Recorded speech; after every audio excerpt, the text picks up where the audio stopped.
Bonjour à tous les deux, merci de m'avoir accordé ce temps pour parler de votre livre et de votre expérience. On va parler aujourd'hui de culture client, d'engagement des collaborateurs.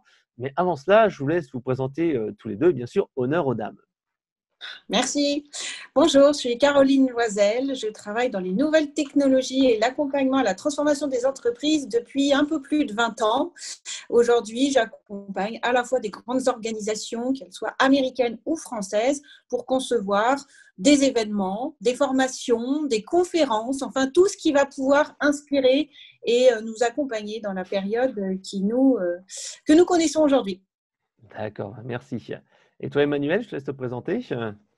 Bonjour à toutes et à tous. Donc Emmanuel Vivier, cofondateur du Hub Institut. Voilà, on pilote depuis 9 ans un think tank digital. Voilà, on va s'occuper d'organiser des conférences connectées sous forme de membership, 120 grandes entreprises sur tout ce qui est un petit peu innovation, transformation digitale et RH.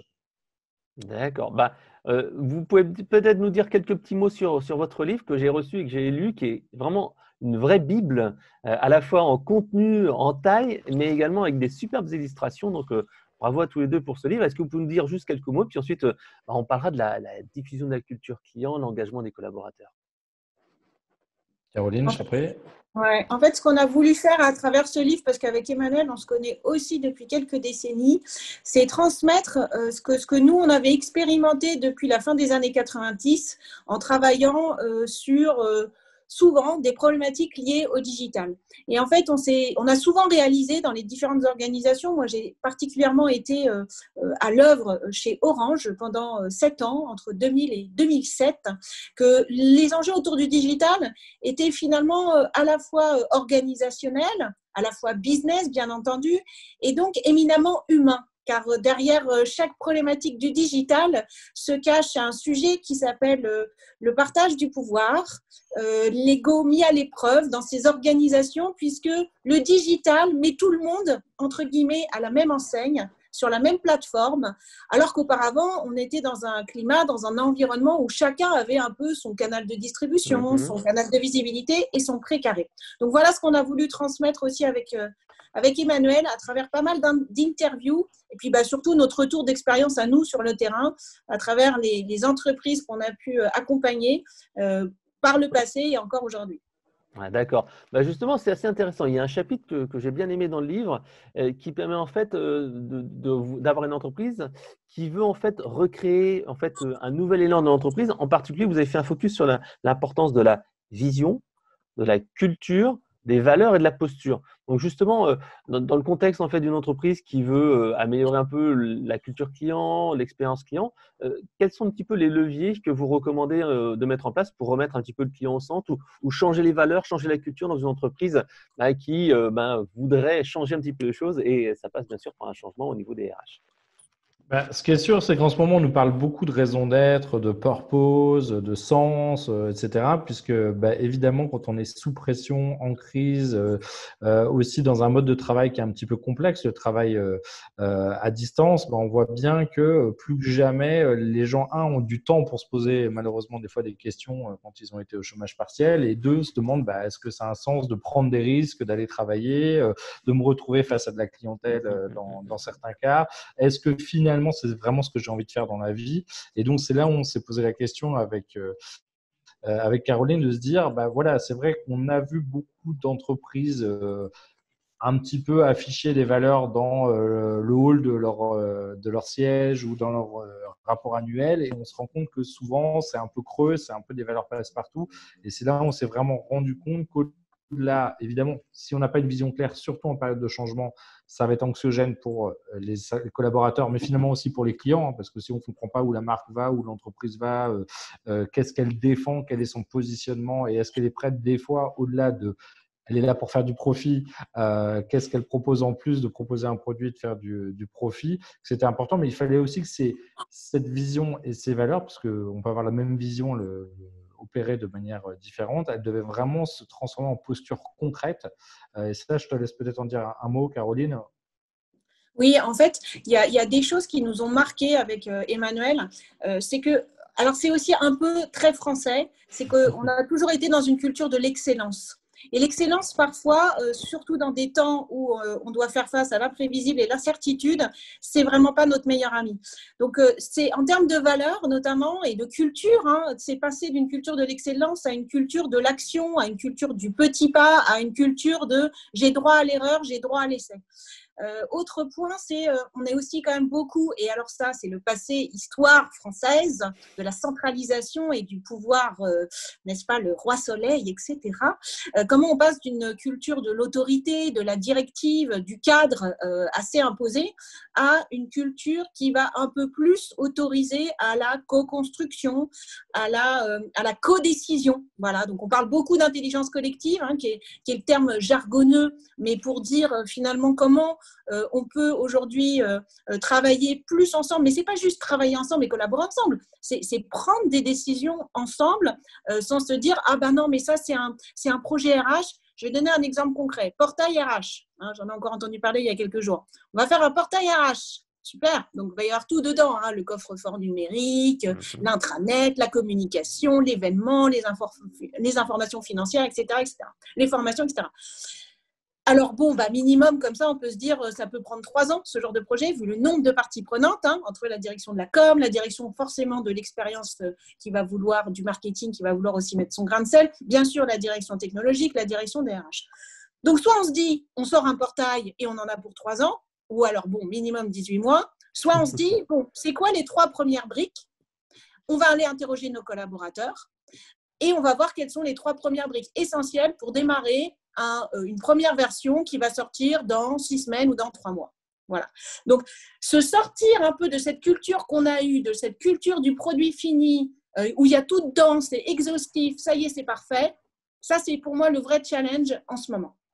Donc ça, c'est la première chose. Ça, c'est déjà avoir des petites victoires. Et ensuite, pour travailler sur des éléments vraiment plus, comment dire, profonds, comme la culture, les valeurs, les postures, comment une entreprise devrait faire ou devrait commencer? Imaginons que je sois un dirigeant, j'arrive dans une entreprise, je me rends compte en fait qu'il y a une culture, comme tu l'as dit, très de la perfection, très orientée produit, process, et à chaque fois, c'est ce qui compte, c'est ce qu'on fait dans l'entreprise et on n'écoute pas vraiment le client, le marché, etc.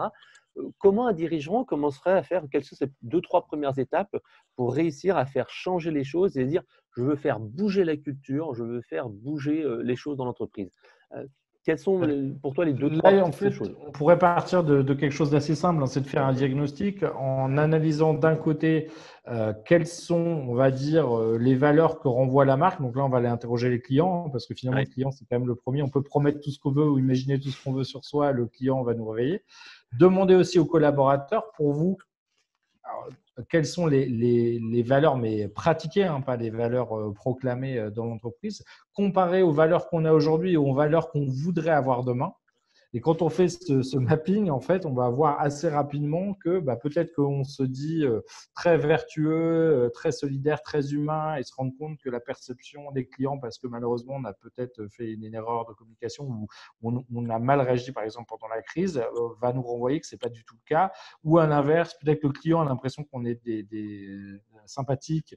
Nous, on pense qu'on l'est, et on va se rendre compte que les collaborateurs nous disent que ce n'est pas du tout ce qu'ils ressentent en interne. Donc, des fois, juste faire un petit benchmarking en prenant 2, 3 ou 4 points de vue et se rendre compte à quel point sur certains des items on a des différences importantes, ça peut être un bon moyen, parce que sinon on va vite tomber dans le subjectif, la vision du management, parce qu'il faut bien se rendre compte qu'une entreprise, ça n'existe pas. En fait, une entreprise, c'est un ensemble de plein de parties.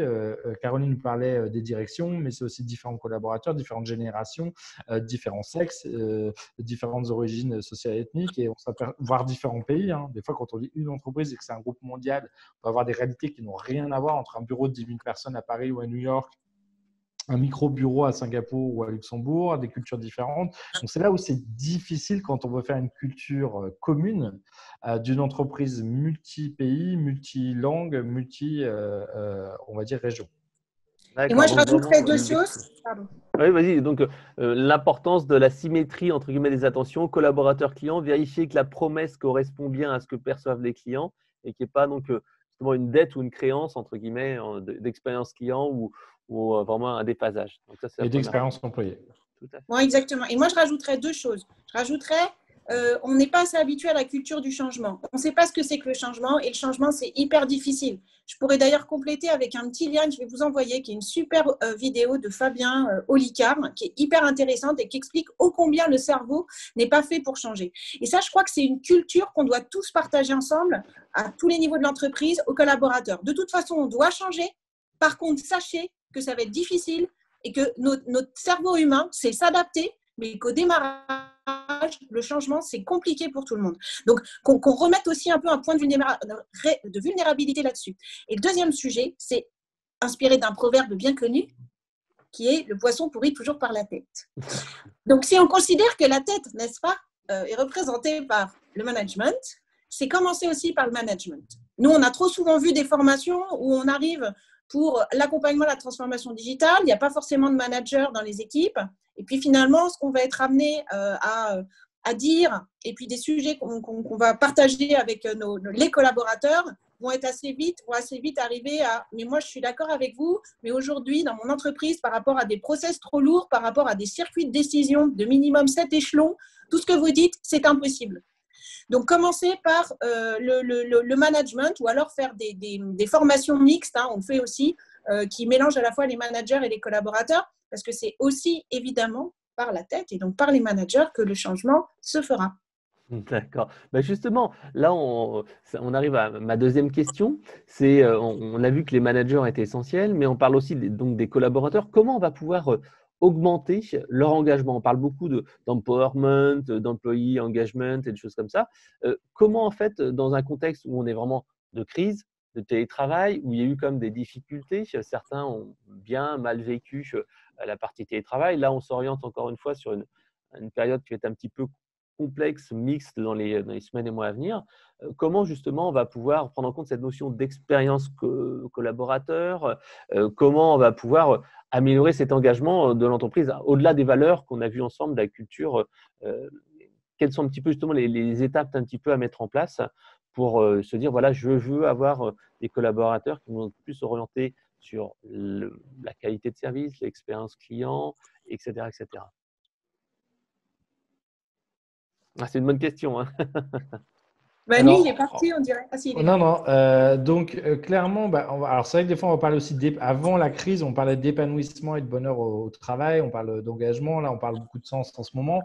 On a eu la chance avec Caroline d'aller faire une petite session au Danemark, puisque là-bas, ils parlent beaucoup d'épanouissement et de bonheur au travail. Et c'était assez intéressant. Ils nous expliquent là-bas que finalement, ils ont fait beaucoup d'études. Alors, en dessous d'un certain niveau de salaire, on va dire c'est le salaire qui compte et aussi la qualité de la qualité de vie au travail, on va dire, hein, si on est vraiment dans un environnement horrible, mal payé. Mais en fait, au-delà d'un certain point, à partir du moment où on est plutôt dans une grande entreprise, qu'on est payé correctement et qu'on a on va dire, une qualité de vie au travail plutôt sympathique, très vite, c'est pas d'être payé plus qui va motiver les gens.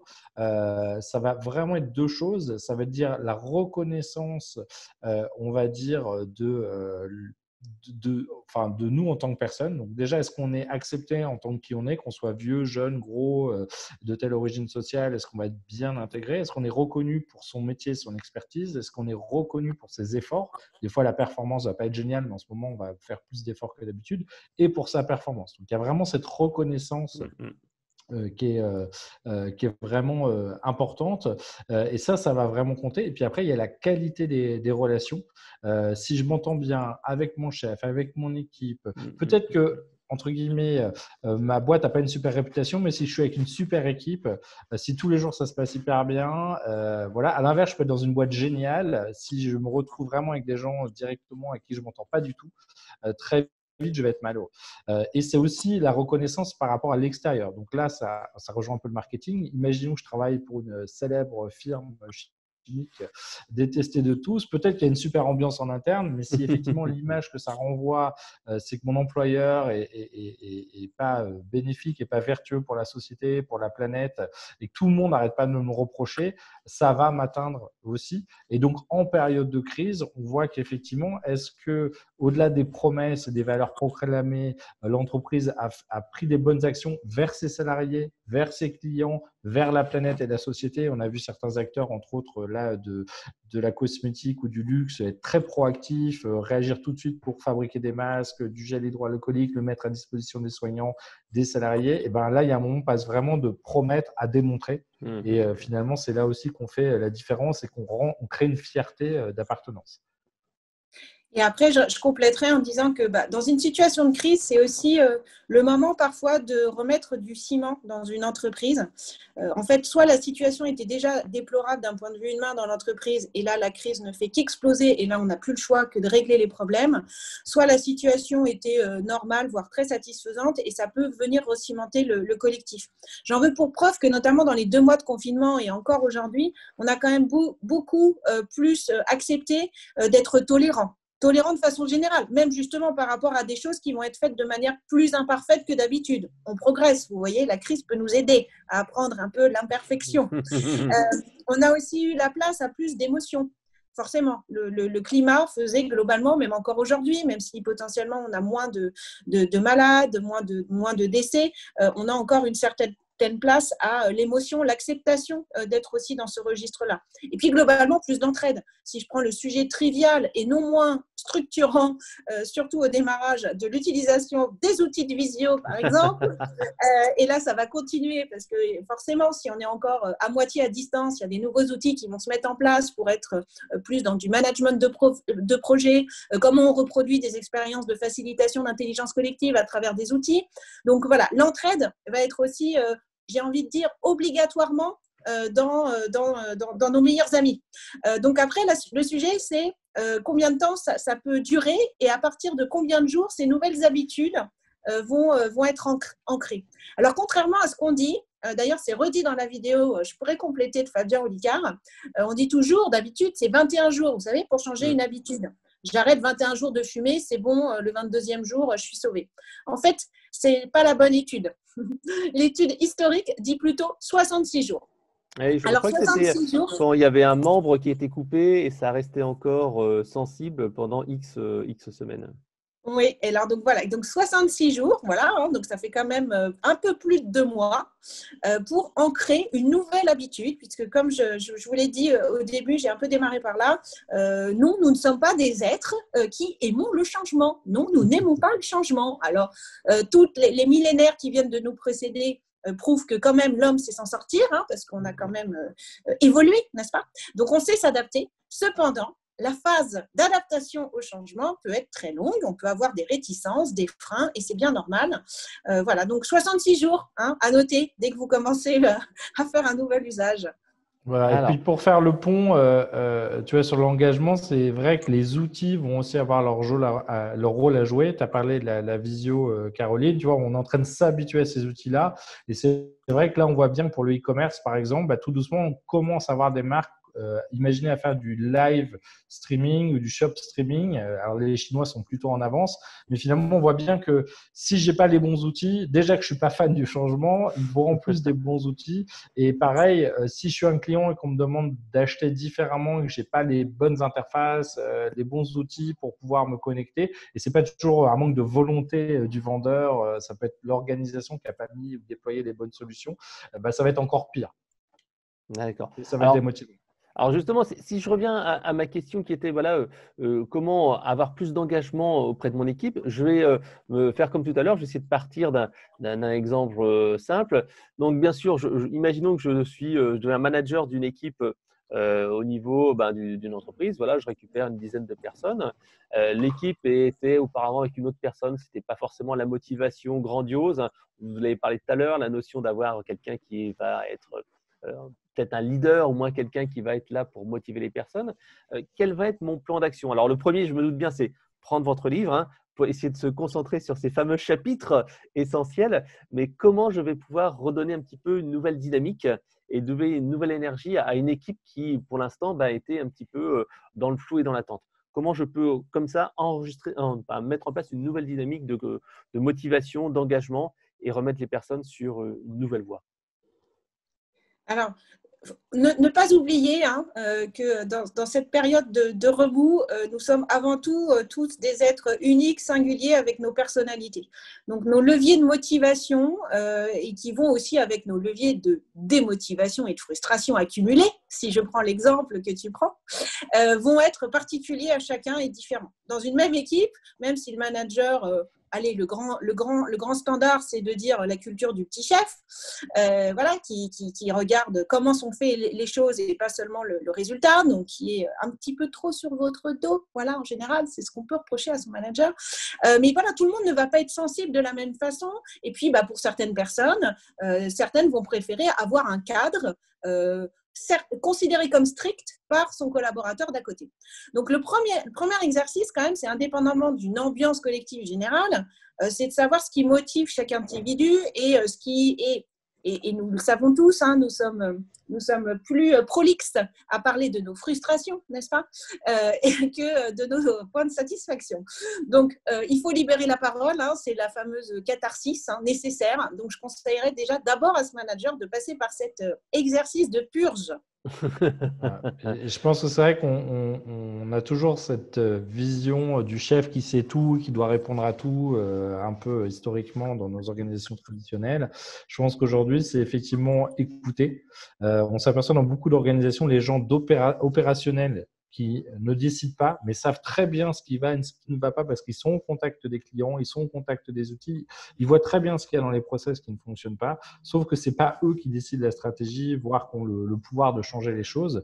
Donc c'est vrai que j'aurais tendance à dire, moi je conseillerais aux managers d'abord, dans cette phase de catharsis, d'abord d'aller écouter, regarder, prendre ses remontées. Alors des fois ça peut être des frustrations, des pain points, mais aussi des fois des suggestions et des idées, et montrer qu'on a entendu ensuite en prenant certains points. Et c'est pas faire aveu de faiblesse de dire j'ai pas les réponses pour tout le monde, des fois de dire on a identifié ces pain points, trouvons un moyen de bosser dessus ensemble pour associer les gens. Et je pense qu'à partir du moment, et si on le fait vite via des quick wins, des petites victoires assez rapides, on peut recréer beaucoup de confiance en montrant aux gens justement que pour une fois on les écoute, pour une fois on les entend, pour une fois on les prend en compte. Et demain, il y a tellement de choses qui bougent tellement vite que si on n'associe pas des gens, alors en interne, mais aussi en externe, des fois des experts, des startups, des sociologues qui viennent un petit peu nous inspirer, on ne peut plus dire comme on est dans un monde instable, je sais, je connais et je vais vous expliquer comment le faire, je vais vérifier que vous le faisiez. C'est plutôt, je vous donne la permission de tester des choses et des fois de vous tromper. Je suis là pour débloquer les situations, vous trouver des moyens, aller chercher des réponses ailleurs, mais c'est plus moi forcément le chef sachant qui va vous dire quoi faire et vous surveiller, vous taper dessus si vous dépassez du trait. D'accord. Donc, et puis, du coup… voilà. Si je résume, après je te laisserai ajouter, c'est première chose, identifier les profils psychologiques, sans doute avec une gestion des couleurs, les rouges, les verts, les bleus et les jaunes, pour savoir un petit peu ce qui les fera réagir et comment on va pouvoir les gérer. Comme tu l'as dit, chacun est une personnalité avec plus ou moins ses couleurs. Deuxième chose, l'écoute et savoir un petit peu ce qui va pas et laisser les gens, comme tu as dit, vider leur sac et partir en fait de ces bonnes idées, de ces bonnes pratiques pour faire des quick wins avec un plan d'action rapide et essayer de leur donner un petit peu de l'autonomie et laisser le droit à une culture de l'erreur, en tout cas de l'essai, et qu'il faut essayer et être moins sur le comment que sur le résultat et laisser les gens trouver le résultat. Si c'est les 5 petites choses. Alors, je te laisse compléter juste après. Ouais, donc effectivement, c'est passé de la culture du moyen à la culture du résultat. Donc, laisser les moyens. Il y a une très belle citation d'Antoine de Saint-Exupéry là-dessus. C'est comment on crée le désir de la mer sans dire à ses coéquipiers comment faire. Voilà. Donc, ça, c'est laisser effectivement cette liberté-là. Et je rajouterais, dans le cadre de l'exemple que tu cites, créer un momentum, comme on disait dans la pub et comme on le dit toujours. Et puis, il y a un petit proverbe, je ne sais plus si c'est Chateaubriand qui dit on n'a jamais 2 occasions de faire une première bonne impression. Donc, je pense que le rituel, ça, c'est peut-être ce dont on manque en entreprise. Alors, soit on a les rituels dont on ne peut plus, c'est-à-dire la réunion hebdomadaire qui ne sert à rien, qui dure 2 heures, où chacun parle en silo de son truc. Bon, ça, ce rituel, on pourrait se dire comment on peut l'optimiser, le raccourcir et le rendre plus efficient. Ouais, ça, c'est parenthèse. Mais un rituel de lancement, alors, parce que pareil, on est tout en silo sur tout. Donc, soit on fait un team building, soit on fait un séminaire de rentrée stratégique, on travaille, on réfléchit, etc. Et puis bon, au mieux, le soir, il y aura une petite soirée où on pourra un peu se détendre. Ce qui sera intéressant, c'est de laisser les équipes co-construire, co-concevoir ce séminaire et que limite, ce soit une surprise pour le manager qui ne sache rien. Voilà. Donc, il donne peut-être quand même une enveloppe budgétaire, bien sûr. On est d'accord à peu près sur la date et le temps. Voilà, ça, c'est juste les informations, on va dire, pratico-pratiques. Et ensuite, il laisse à l'équipe le rôle de se dire qu'est-ce qui est important de faire dans ce moment qu'on va s'accorder. Voilà. Ne pas l'appeler séminaire, ne pas l'appeler team building. Voilà, c'est un moment de lancement de cette j'ai envie de dire, nouvelle équipe. Et à la fois mixer dedans, justement, des choses à la fois très collectives, mais qui… finalement, je ne sais pas, par exemple, se mettre à la boxe, voilà, avoir une initiation à la boxe pour tester son esprit de combativité, se mettre à l'escalade, par exemple. On va dans un bloc. Vous savez que la première chose qu'on apprend quand on va dans un bloc, c'est apprendre à chuter. Oui. C'est quand même intéressant. Vous rentrez dans un bloc aujourd'hui, vous êtes un particulier, vous avez forcément une initiation d'une demi-heure, vous venez avec vos chaussures, vous pouvez les louer. C'est des petits blocs, vous avez des petits murs de 4 mètres, je ne vous parle pas, il n'y a pas de corde, etc. Vous pouvez le faire tout seul en indépendant. Par contre, on vous dit, vous avez 30 minutes. Et pendant 30 minutes, l'initiation, elle vous fait passer un seul message. Monter, ça vous savez faire, c'est bon, pas de problème. Par contre, je vais vous apprendre à chuter parce que ça, c'est important.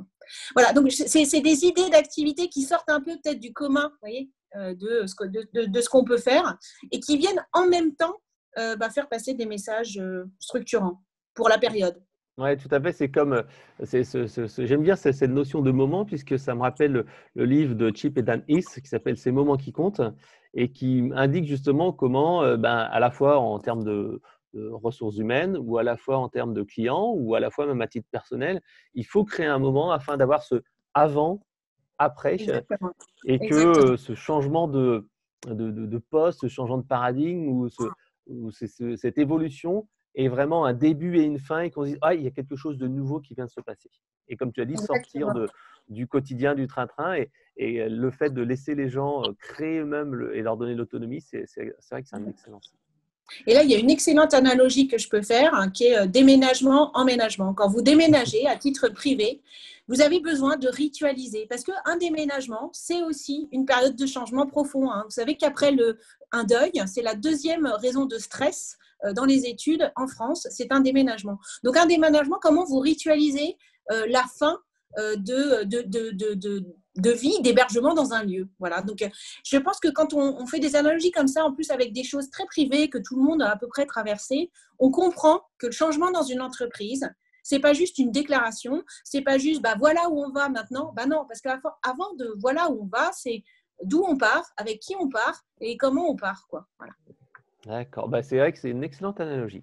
Alors, justement, le mot de la fin, puisque là, on arrive à la fin de notre petite demi-heure d'interview, je voulais savoir s'il y a une raison ou une bonne idée, une bonne pratique à retenir du livre qui inciterait nos auditeurs à acheter votre livre. Alors, quelle serait-elle? Si je me dis, tiens, pourquoi moi, manager dans une équipe, ou directeur des ressources humaines, ou même directeur général, ou membre du CODIR, quel intérêt et quel bénéfice je vais trouver dans ce livre et qu'est-ce que ça va m'apporter à moi à titre personnel?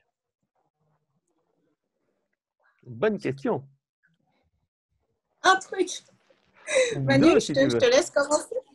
Un truc, ce serait juste de dire qu'il y a 12 chapitres et que c'est un petit peu les 12 chantiers d'Hercule, du DRH, du manager et de la direction de la transfo. Donc, c'est aussi d'expliquer qu'une transfo au niveau humain, organisation et culturel ou leadership, ça ne se fait pas tout seul. C'est quand même, on voit bien que souvent, ça va être impulsé par une direction de la transfo qui va vite se retrouver bloquée. Il va falloir impliquer les RH. Et si derrière, il n'y a pas de soutien du top et du middle management, et donc là, ça leur permet quand même de les éclairer un peu sur les 12 chantiers clés en ce moment entre l'intelligence émotionnelle, l'agilité, la collaboration, enfin un peu tout ce qui et illustrer tout ça avec des témoignages, des arguments, enfin vraiment pour les aider à c'est jamais simple. En marketing, on a cette chance d'avoir les Cannes Lions, d'avoir beaucoup de festivals, d'awards, de campagnes. On voit beaucoup ce qui se fait ailleurs. Enfin, en tout cas, on ne sait pas comment ça s'est fabriqué, mais on voit le résultat. C'est vrai qu'en RH, en management, c'est beaucoup plus secret. Des fois, c'est plus complexe de savoir ce qui se fait aussi, en termes de benchmark. Peut-être, Caroline, tu peux parler aussi de l'exemple du Destroy Day, parce qu'on pense souvent à ajouter des choses en innovation. Oui, c'est vrai. Alors, en exemple, c'est le Destroy Day, mais c'est un peu ce que je disais avec mon histoire de déménagement, emménagement. Hein. C'est le déménagement, en fait, c'est aussi l'idée de se séparer de certaines choses. Hein. Quand on déménage, qu'on fait ses cartons, qu'on n'a pas envie d'en faire 60, mais plutôt 40, on fait le tri. Voilà. Et puis, il y a des trucs qu'on va arrêter d'utiliser, il y a des choses qu'on va, après, qu'on va donner, etc. Peu importe. Voilà. Donc, le Destroy Day, c'est dans une entreprise, avant de se dire qu'on va changer, c'est prendre l'état des lieux et se dire, mais en fait, il y a peut-être 20% du temps là qu'on passe à faire des choses pas forcément utiles, voilà, des reportings par exemple, des réunions qui durent trop longtemps par exemple, au hasard, hein, vraiment au hasard des exemples. Comment on peut, peut-être réduire ces charges, voire les supprimer, ou alors les automatiser. C'est aussi une bonne façon de voir la chose. Je rajouterais aussi sur la question de pourquoi. En fait, tout comme les collaborateurs sont singuliers, Emmanuel et moi sont singuliers. Je ne suis pas certaine qu'il y ait beaucoup d'auteurs aujourd'hui qui viennent du digital et qui s'autorisent à écrire un livre sur la RH et le management. Voilà, il y a évidemment le sérail, le clan des personnes issues des RH, ceux qui ont eu un parcours avec des hautes responsabilités managériales. Ce qui fait notre singularité, c'est que quand on vient de la culture du digital comme Emmanuel et moi, on a une culture du pragmatisme à toute épreuve, de l'action. Voilà. Parce que, en fait, on a appris, nous, nos métiers sur le tas. Hein. En 97, il n'y avait pas de formation en digital. Donc, et autant dire que le métier du digital s'apprend un peu tous les jours, vu que des changements, il y en a quand même un paquet depuis 20 ans. Donc, en fait, on a forcément transmis beaucoup de nous dans cet ouvrage. Et notamment, voilà, c'est cette culture de l'action, du pragmatisme et des petits pas. Donc, à la fin de chaque chapitre, vous avez fait 5 actions possibles. Et ce qui rend aussi le livre assez pragmatique, c'est évidemment tout ce qui est interview. Donc, on a plus d'une trentaine d'interviews et on a vraiment orienté les interviews très pratico-pratiques. J'en veux pour preuve, par exemple, l'interview d'Alexandre Collinet du Bon Coin, qui nous partage vraiment ce qui a été mis en place dans leur entreprise d'un point de vue justement intelligence collective. Leroy Merlin aussi, qui est un très beau modèle et qui n'a pas attendu la vague du digital pour faire sa vision en intelligence collective. Ils le font déjà depuis des décennies. Voilà, donc il y a plusieurs vraiment exemples très concrets. Donc, il y a vraiment de quoi être inspiré et encouragé, car il faut beaucoup de courage. On n'a pas encore prononcé le mot. Au-delà de l'audace, il faut beaucoup de courage pour accompagner le changement et pour changer. Merci à tous les deux. Et tu nous as vraiment donné très, très envie de lire ce livre que vous pourrez trouver donc à la FNAC, dans les librairies, sur Amazon, etc. etc.